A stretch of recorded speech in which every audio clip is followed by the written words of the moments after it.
Welcome back to the news at 10. Reactions have continued to trail the ownership of the funds recovered in an apartment in the Ikoyi area of Lagos by the Economic and Financial Crimes Commission. The latest reaction is coming from two legal practitioners, Mr. Mike Ozekome and Mr. Femi Falano, seeking clarification as regards the claims of the National Intelligence Agency. They will share their thoughts on our program today. The National Intelligence Agency should not be allowed by the Buhari administration to play on the intelligence of Nigeria. We've gone beyond all this petty level of an agency of the government trying to frustrate a serious policy of the government. If care is not taken, and if this explanation is accepted by the government, you could just forget about the whistleblowing policy. Because what stops another agency tomorrow? If you call on the SEC or the ICPC or even the Office of the Attorney General, we have stumbled on money somewhere. Can you go there? What stops another agency from coming up to say, sorry, that is our money for covert operation. We are keeping that money. We are hiding it somewhere. And there will be no end to it. And that is why the government must follow due process. And this government must act transparently and cautiously on this matter. All this cash that we have been recovering for months, where is it kept? We are supposed to have a TSA. I learned that the National Nigeria Internal NIA has owned up to possessing that money at Flat 7A at Osborne. Now, the question is, in spite of our TSA, why will an organization, a federal government agency, National Intelligence Agency, say they keep money, such money amounted to about 15 billion naira? What happens to our TSA? All the monies we have been hearing that is being recovered in the last 2 years, where is the money? Where is the openness, the transparency as to how this money is being used for the common man, for the common woman, to remove the grinding poverty that has ravaged this land? I can see it. I can see the evidence. So I'm one of those, for example, who believe that some of these recoveries are simulated propaganda. It's more than 3 months since the Lagos Anti-Kidnapping Bill was signed into law by the State Governor Akinwumi Ambode. Security experts believe that the effective implementation of the law would require the support of residents through enhanced community relationship and intelligence gathering. They made this submission in Lagos during a public enlightenment program on the law. As part of efforts to end kidnapping, Governor Akinwumi Ambode in February 2017 signed the Anti-Kidnapping Bill into law. The law imposes life imprisonment and kidnapping for ransom. It also stipulates that where a victim dies in the course of kidnap, the suspect is liable on conviction to death. Security is of utmost importance to our administration, and we're confident that this law will serve as a deterrent to anybody who may desire to engage in this wicked act within the boundaries of Lagos State. Not many are aware about the provision of the law. That's perhaps the essence of this enlightenment program organized by the Lagos State Office of Civic Engagement. No government that is worthy its onions would fold its arms and allow such threat to life to continue. Hence, the enactment of the kidnapping prohibition law to criminalize the act of kidnapping and punish culprits severely. Presentation from resource persons and the interactions that followed focus on understanding forms of crimes, criminal laws, and how individuals can collaborate with the state government in curbing kidnapping and other related offences. We need enhanced intelligence gathering. And that is why the Lagos State government has put a neighborhood watch in place. They are bringing security closer to the people. While the anti-kidnapping law is now in place, its implementation may be a cause for concern, especially as regards the delay in prosecution of cases and the political will to sign death sentences. In our crimes, a lot of people are still in death row who have not been executed, and it makes nonsense of whatever laws that have kept them there. I will advocate for a life imprisonment but something different from a death penalty. There are some influential personalities in this country that can influence our processes. And these are some of the challenges we have.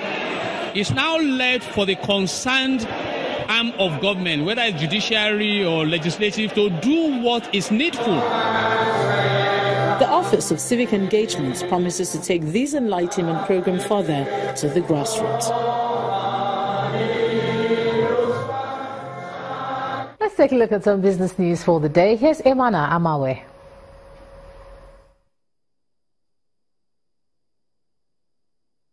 You first. First Bank. Many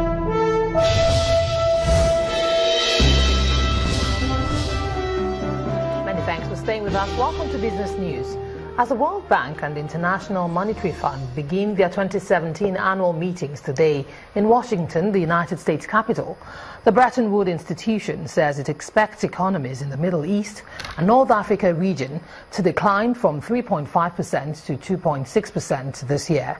According to the World Bank's latest semi-annual economic monitor for the region, the slowdown in the economies of all exporters is also expected to register a 2.4% growth, down by 1.1 percentage points from 2016, caused by war, violence and low oil prices. Meanwhile, the World Bank expects ongoing reforms to drive the MENA region growth above 3% between 2018 and 2019. And hopes are high that the gap between the official and parallel windows of the foreign exchange market will be closed as liquidity levels improve this week. The president of the Association of Bureau de Change Operators of Nigeria, Mr. Aminu Gwadabe, expressed this positive outlook on Channels Television today. Speaking on the interventions of the CBN, he asked the central bank to prioritize FX sales to Bureau de Change operators for more liquidity.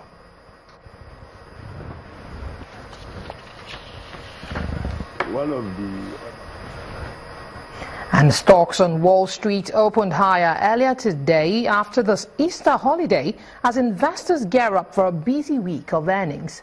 VOA Channel's TV business correspondent Jill Malandrino has more details from the Nasdaq site in New York. U.S. stocks opened a touch higher Monday morning as investors returned from the long three-day holiday weekend. Fresh tensions surrounding North Korea could weigh on investor sentiment this morning after the nation put on a massive military parade over the weekend, followed by a failed missile launch last week. News of a U.S. bombing mission over Afghanistan also unsettled investors ahead of the long weekend break. But as of now, about 10:15 a.m. Eastern, stocks are solidly in the green. European stocks were closed on Monday for an extended Easter break, while much of Asia was also shut.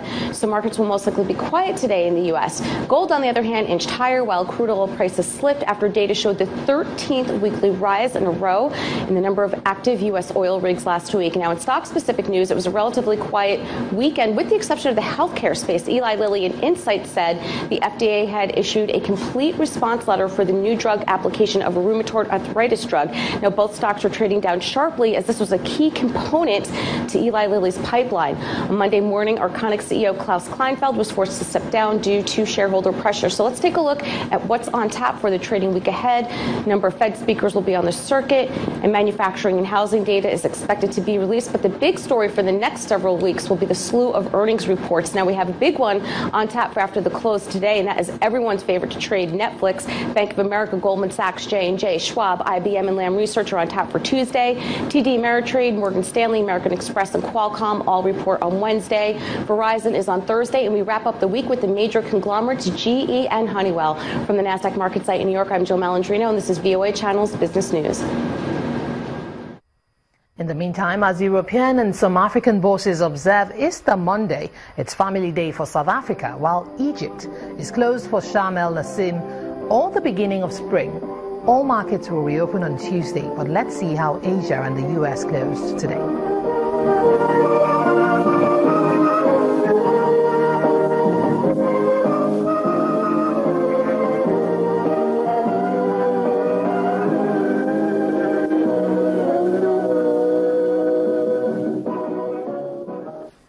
And that's Business News Tonight. I'm Emana Amawe. It's back to you, Joma.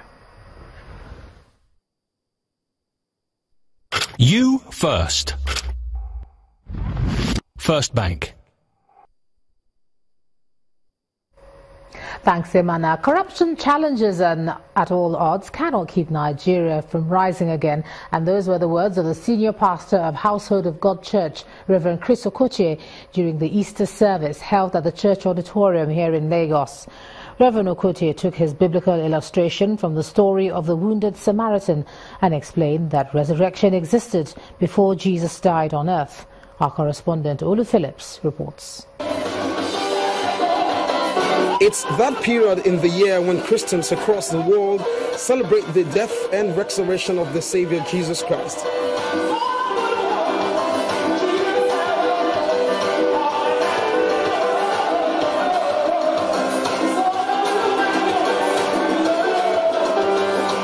As always, the Household of God comes to life, joining the faith-based community on this significant celebration.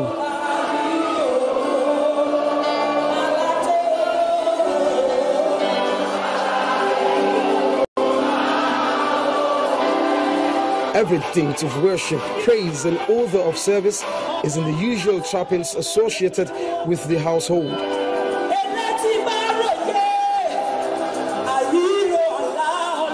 The choir master himself and senior pastor was also at his best, delivering soulful songs and punchy messages from the scriptures about the season.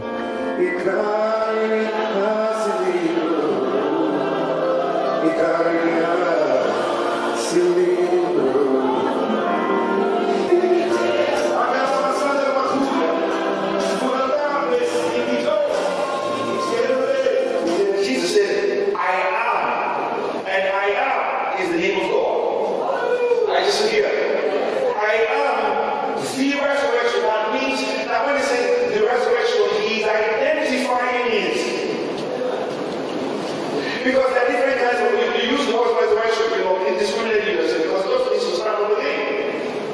But God, as the resurrection, is the resurrection with life that goes with it. See, I am the resurrection and I'm the Zoe, the God kind of life.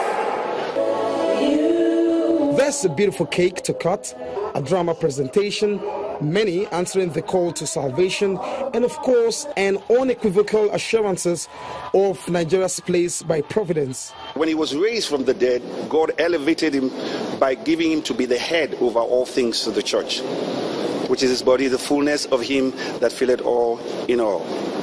Now, based on these declarations, I can say with great assurance that it is well with Nigeria. The Household of God Church joins the rest of the world to say Happy Resurrection. Olu Phillips, Channels Television News. Still ahead on the news at 10, junior champion Esther Uribamishe picks Nigeria's only ticket at next year's Youth Olympic Games in Argentina. That'll be on sports. Just stay with us.